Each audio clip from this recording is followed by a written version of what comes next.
ผมนายณัฐภูมิ สุนทรวัฒน์นะครับชื่อเล่นชื่ออิมครับอายุ 17 ปี เรียนอยู่ที่โรงเรียนเทคนิคบริหารธุรกิจกรุงเทพครับถ้าอยู่ที่โรงเรียนนะครับผมก็พบกับกลุ่มเพื่อนปกติเรียนด้วยกันปกติ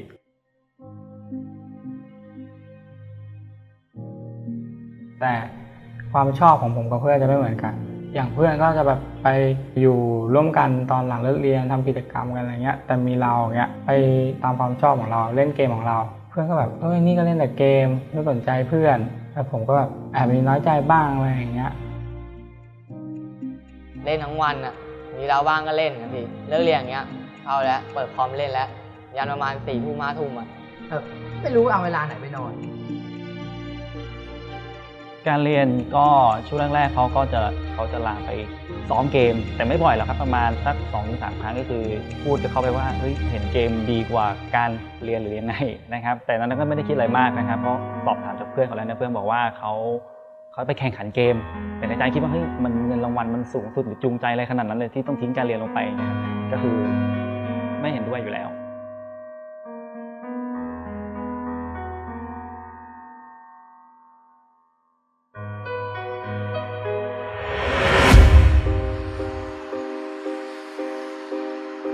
ผมนายณัฐพัฒน์ โพธิกิ่งลิ้มนะครับชื่อเล่นชื่อเฟรมครับ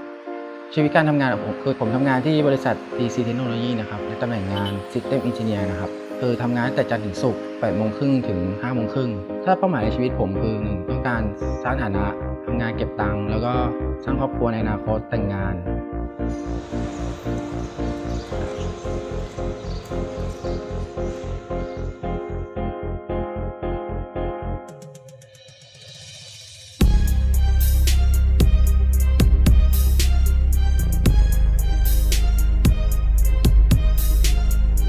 พอหลังจากเลิกงานในแต่ละวันถ้าทางผมไม่ได้แบบมีธุระอะไรเงี้ยก็จะมาเล่นเกมหลังจากได้เล่นมานานแล้วเนี่ยก็รู้สึกแบบว่าอยากลงแข่งขันก็ระหว่างที่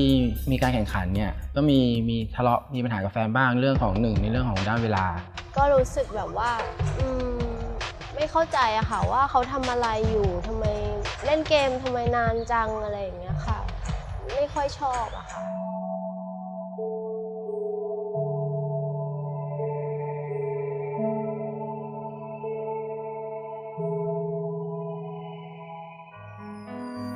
สวัสดีครับผมชื่อนายณัฐพันธ์ ศักดิ์อุดมไพศาลครับชื่อเล่นชื่อโฟกครับผมตอนนั้นชั้นประถมศึกษาปีที่5ครับเกิดเรื่องตรงที่พ่อแม่ผมหย่าร้างกันผมต้องไปอยู่กับแม่จนถึงประมาณม.3 แต่ก็ต้องหยุดเรียนจบที่ม.3 เพราะว่าแม่ผมก็ไม่มีเงินส่งแล้วเพราะตอนแรกที่เรียนต่อได้มาก็เพราะมันเป็นโรงเรียนวัดครับเลยว่าไม่ต้องเสียค่าใช้จ่ายอะไรเยอะมากก็เลยพอเรียนได้แต่พอขึ้นม.4 ต้องเปลี่ยนโรงเรียนเลยไม่มีตังค์ที่จะแบบส่งผมเรียนต่อผมก็เลยเรียนจบแค่ตรงนั้นครับแล้วพอสักพักหนึ่งแม่ผมก็มีแฟนใหม่ผมก็ยังอยู่กับแม่ตรงนั้นแต่พออยู่ไปสักพักแล้วผมรู้สึกว่ามันอึดอัดผมอยู่ไม่ได้ผมก็เลยออกมาอยู่คนเดียวผมก็ไม่รู้ว่าทำยังไงให้ตัวเองอยู่รอดผมก็เลยไปทำงานอยู่ร้านบอดรถยนต์ครับได้วันละ200ก็หาห้องเช่าครับที่ตัวเองพอนอนได้ผมต้องเก็บเงินเผื่อไว้ว่าสิ้นเดือนผมจะไม่พอจ่ายค่านู่นค่านี่แล้วก็ไหนจะรายวันผมกินข้าวมื้อเช้ากลางวันเย็นเป็นห่วงมากๆครับเราไม่เคยห่างจากเขาเลยครับรู้สึกแม่ก็เลยรู้สึกเสียใจก็มีนอนร้องไห้บ้างแต่น้องเขาตัดสินใจแล้วในตรงนั้นแม่ก็เลยเห็นว่าเขาอยากมีอนาคตที่ดีของเขาแม่ก็เลยตัดสินใจให้เขาไป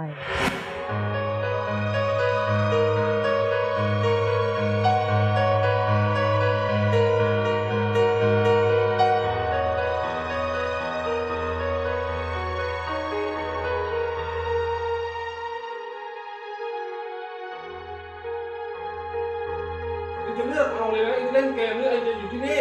เตือนกี่ทีแล้วเล่นเกมมันก็ไม่แย่หรอกมันไม่แย่แต่ต้องแบ่งเวลาให้เป็นไม่ใช่เองจะเล่นทั้งวันทั้งคืนข้าวปลาก็ไม่ได้กินเรียนก็ไม่ได้เรียน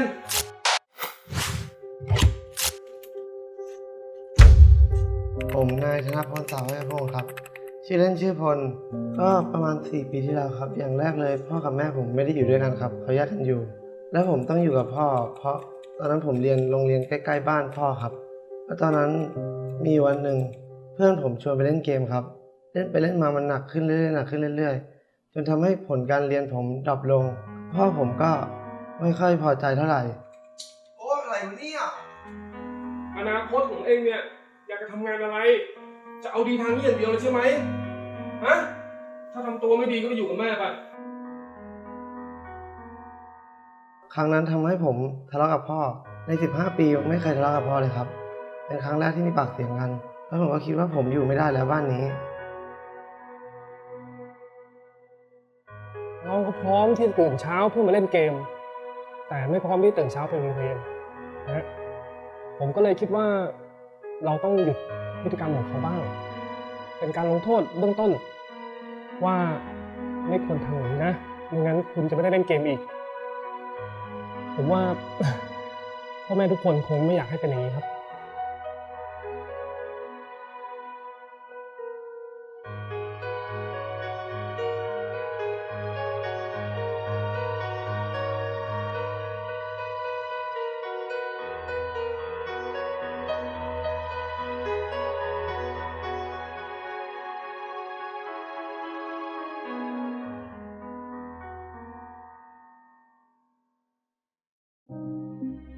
ผมชื่อประทัดชัยภาสกุลครับชื่อเล่นชื่อเตอร์ครับอายุ19 ปีครับ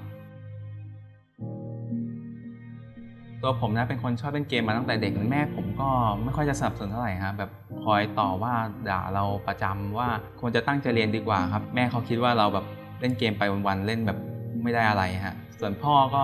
มองว่าคือถ้าคิดว่าเป็นสิ่งที่เราชอบจริงๆอ่ะเราควรจะลองผิดลองถูกไปเพราะถ้าคิดว่าใช่ก็ทำมันไปเลยครับ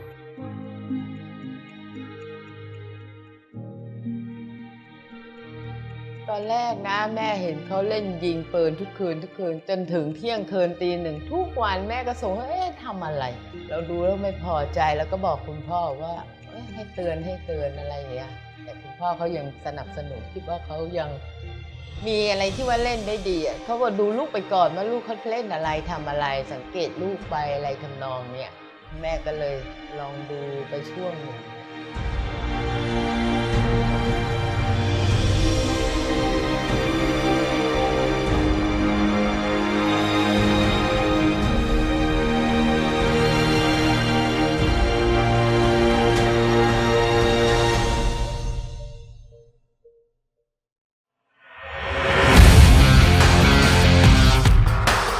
จุดเริ่มต้นของทีมเริ่มจากการที่ผมตอนอายุ 17 ผมก็ไปงานเกมไปดูว่าเขาแข่งกันยังไง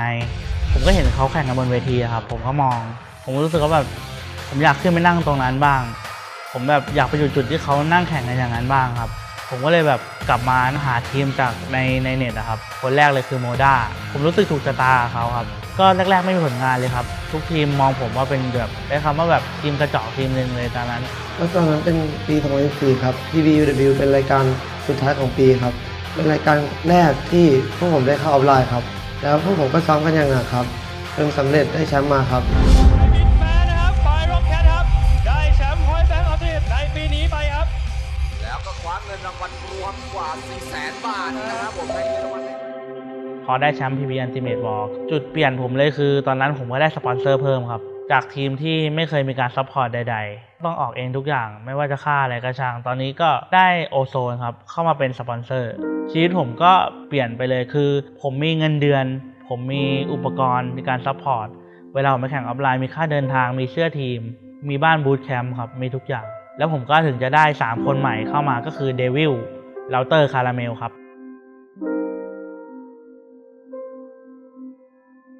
ตอนนั้นทำให้ผมดีใจมาก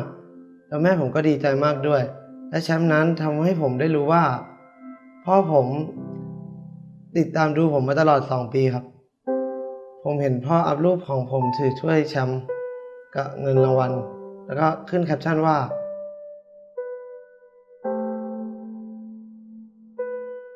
ทำให้ผมรู้สึกว่า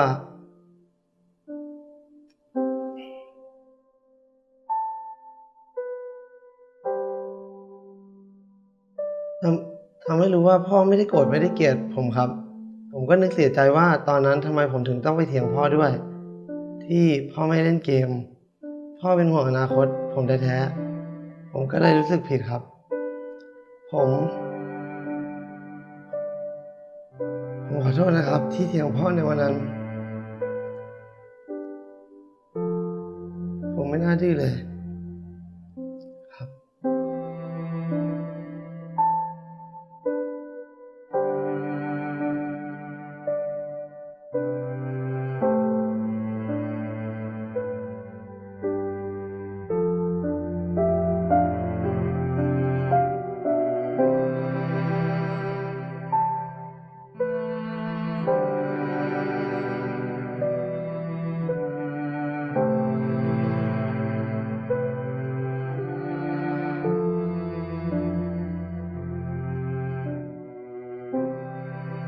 ช่วงที่เริ่มแข่งได้ประมาณ 6 เดือนครับพ่อไปตรวจสุขภาพครับแล้วรู้ว่าพ่อป่วยเป็นโรคมะเร็งคือช่วงก่อนวันนั้นผมก็โทรไปคุยกับพ่อว่าเป็นไงบ้างพ่อก็คุยกับผมสนุกสนานเลยครับเฮฮาแบบว่าโอเคอยู่ตลอดแบบคือบอกไม่เป็นไรผมก็ถามว่าให้ไปเยี่ยมไหมผมไม่ต้องเดี๋ยวพ่อออกไปแล้วเดี๋ยวก็กลับไปแล้วแต่พอวันต่อมาก็โทรมาคุยกับแม่บอกว่าเขาไม่ไหวแล้วเขาเหนื่อยตอนนั้นเขาแบบไม่โอเคแล้วคือคุยกับผมไม่ได้เหมือนแบบร่างกายเขาแย่ลงเรื่อยๆหมอก็บอกว่าให้ปั๊มหัวใจไหมถ้าปั๊มยังมีโอกาสที่ทำให้เขารอดแต่ถ้าเขารอดขึ้นมาก็ร่างกายก็จะแบบไม่ครบส่วนอาจจะเป็นอัมพาตเพราะว่าข้างในมันอ่อนแออาจจะทำให้ข้างในมันพังได้ก็ปรึกษาที่บ้านก็คิดไปคิดมาก็ถ้าเขาจะไปให้เขาไปแบบเต็มดีกว่าอย่าให้เขาไปแบบขาดอะไรไป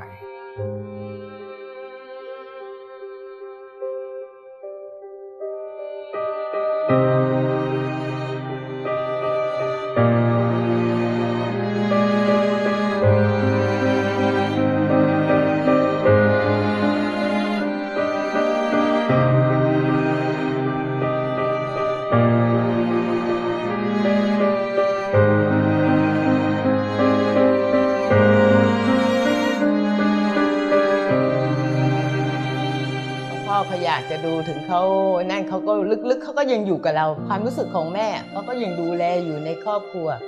เขาก็ยังเป็นห่วงอ่ะไม่รู้นะเขาว่าวิญญาณไม่มีจริงแต่แม้ว่าเขายังอยู่ดูแลพวกเราอยู่ไงความรู้สึก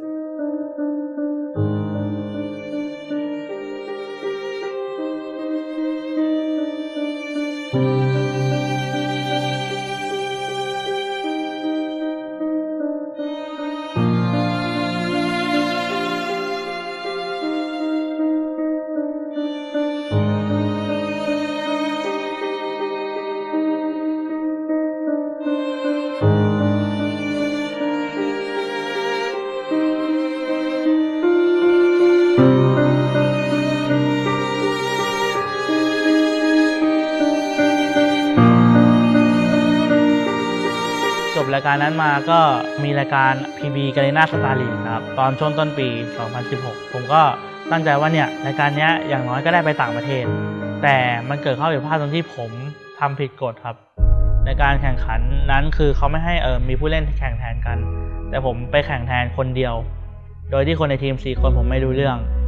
ทำให้ทีมผมโดนตัดสิทธิ์ตกรอบจากทีมวางครับแล้วก็อดไปแข่งตอนนั้นคนในทีมผมเสียใจทุกคนครับคือซ้อมกันมาหนักมากแรงกันมาหนักมากแต่แบบไม่เลือกที่จะทิ้งผมไม่เลือกที่จะโทษผมคนเดียวว่ามันเป็นอย่างคือคนในทีมผมพูดกับผมว่าไม่เป็นไรครับเอาใหม่ยังไงปีนี้ยังมีชิงแชมป์ประเทศกับชิงแชมป์โลกครับล้มแล้วเราต้องลุกให้ไวทีมผมพูดกับผมอย่างนี้ก็ผมก็ตอนนั้นผมก็พูดอะไรไม่ออกคือมันตื้นตันอ่ะผมทำผิดขนาดนี้มันรายการใหญ่ขนาดนี้แต่คนในทีมผมก็ยังไม่ทิ้งผมนะพี่มันก็เป็นแรงผลักดันหนึ่งของผมด้วยว่าผมทำทีมผิดหวังมารอบหนึ่งแล้วรายการนี้อย่างน้อยชิงแชมป์ประเทศชิงแชมป์โลกผมก็ให้ทีมผมได้แชมป์2 แชมป์นี้ให้ได้ครับ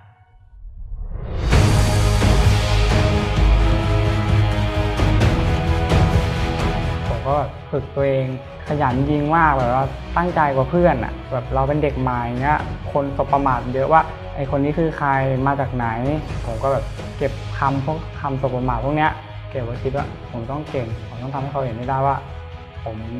ไม่ใช่อย่างที่พวกเขาคิดครับคิดว่าอยากทำให้มันได้ครับได้แชมป์มาให้พ่อผมสักครั้งหนึ่งแต่ถึงแม้จะไม่เห็นกับตัวอาจจะอยู่บนสวรรค์แล้วอาจจะมามองดูเห็นเราตอนนั้นก็ได้คิดถึงคำพูดของพ่อไว้ตลอดเวลาครับว่าจะต้องทำให้มันสำเร็จให้ได้ครับผม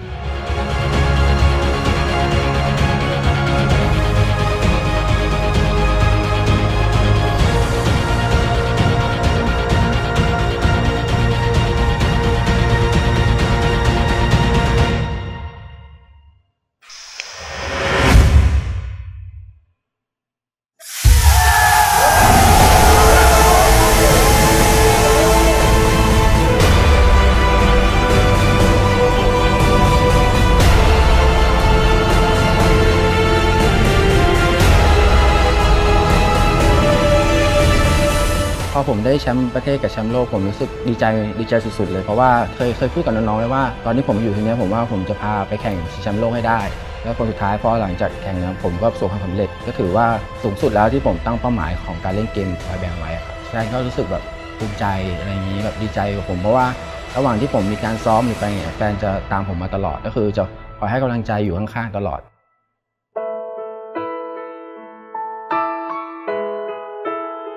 ก่อนหน้านี้ผมได้มีการคุยกับแฟน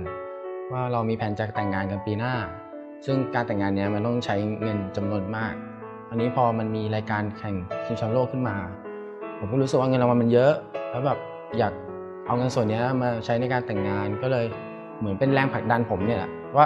รายการนี้เราต้องทำให้ได้นะเราจะได้มีเงินนี้มาช่วยสมทบในการแต่งงานแล้วแฟนก็มีพูดกับผมว่าถ้าผมไม่ได้รายการนี้เขาก็จะให้ผมเลิกเขารู้สึกว่าผมเล่นกับเกมนี้มานานแล้วยังไม่ประสบความสำเร็จผมก็ต้อง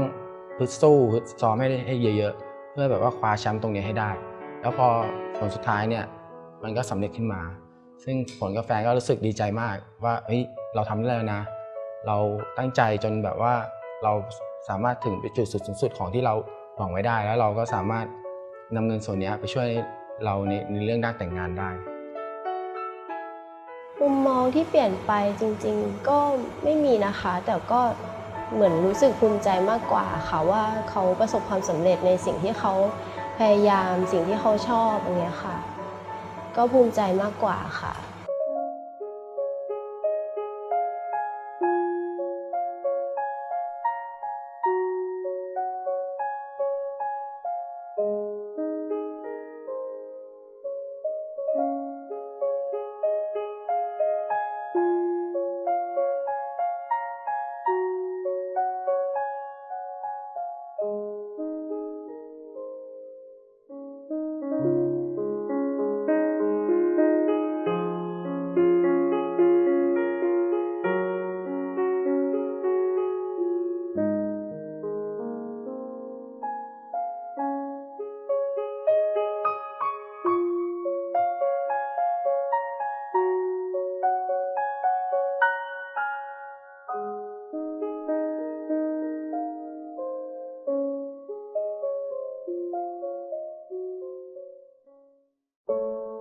หลังจากที่เราแข่งได้ประสบความสำเร็จมาเราก็มีคนเข้าหามากขึ้นคนที่ไม่เคยรู้จักอะไรอย่างนี้พี่ทักมาบางทีมีแบบเจอหน้าที่โรงเรียนทุกวันปกติไม่เคยเลยแต่พอหลังแข่งจากนั้นก็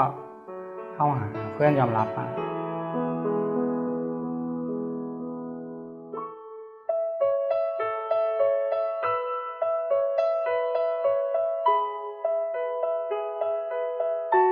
ส่วนตัวผมได้รับรางวัล MVP ในการแข่งขันชิงแชมป์โลกครั้งนี้ครับผมก็รู้สึกดีใจมากครับตอนที่เขาประกาศผมมันเป็น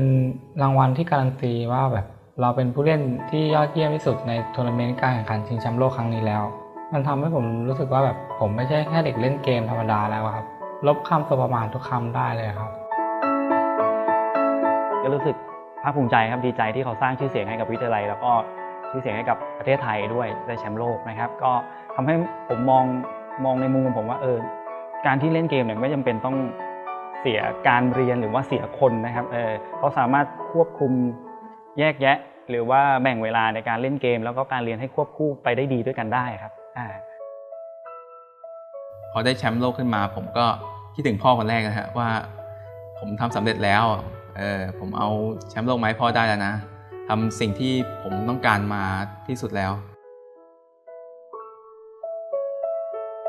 แม่ก็คิดว่าคุณพ่อเขาก็ต้องให้ทั้งสองด้านนะทั้งด้านการเรียนด้วยแล้วก็การเล่นของเขาเพราะดูพ่อเขาสนับสนุนเขาทางด้านนี้เขาได้ผลอย่างนี้มาแม่ก็ภูมิใจแล้วก็อยากให้เขาทั้งสองด้านเหมือนกับคุณพ่ออย่างเงี้ยความคิดของคุณแม่นะก็อยากจะบอกว่าขอบคุณที่ตอนนั้นไม่ทิ้งผมครับขอบคุณที่ตอนนั้นไม่ปล่อยให้ผมอยู่คนเดียวแล้วก็ให้ความสัมพันธ์กับผมมากที่สุดตอนนั้นถึงแม้ผมเสียใจมากเพราะผมนั่งโทษตัวเองคนเดียวเพราะมันเป็นเพราะผมแต่คนในทีมเลือกจะไม่ทิ้งผมเลยแล้วก็แบบไม่เป็นไรเอาใหม่ก็ขอบคุณที่ยังอยู่ด้วยกันจนถึงเป็นแชมป์โลกทุกวันนี้ครับ แต่แรกๆแม่ก็คิดว่าการติดเกมตัวนี้มันไม่ค่อยดีเพราะว่ามันก็จะส่งผลได้หลายอย่างแต่ในกรณีนี้แม่เห็นว่าเกมมันก็ไม่ใช่ว่าจะเลวร้ายหรืออะไรก็สามารถที่ทำให้เด็กได้เป็นแชมป์โลกได้สามารถให้เขาพัฒนาสิ่งที่ตรงนั้นเขาไม่ต้องมายุ่งกับยาเสพติดให้โอกาสน้องเถอะค่ะให้โอกาสลูกๆทุกคนเขาไม่ได้ไปติดยาแต่เขาไปติดเกมแต่เกมตัวนี้สามารถที่จะนำเขาส่งไปสู่สิ่งที่ดีๆได้ค่ะ ความรู้สึกของผมตั้งแต่วันแรกที่น้องเขาเริ่มติดเกมนะครับผมรู้สึกว่าเขาติดลึกเกินไปผมก็เลยอยากจะหยุดพฤติกรรมตรงนั้นแต่ทำไปทำมาน้องเขามาถึงจุดนี้ได้ผมก็เลยรู้สึกว่าเฮ้ยบางทีเราอาจจะคิดผิดไปเราอาจจะเผด็จการกับน้องเขามากเกินไปผมว่าน้องเขาโอเคครับมีเงินเดือนจากทางบริษัทเกมหาเลี้ยงตัวเองได้ซึ่งเขาอาจจะทำได้ดีกว่าผมในวัยเดียวกันนะครับโอเคผมว่าลูกผมเก่งครับผม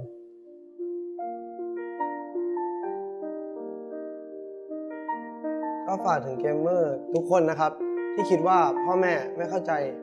ว่าเราทำอะไร ผมอยากให้คิดว่า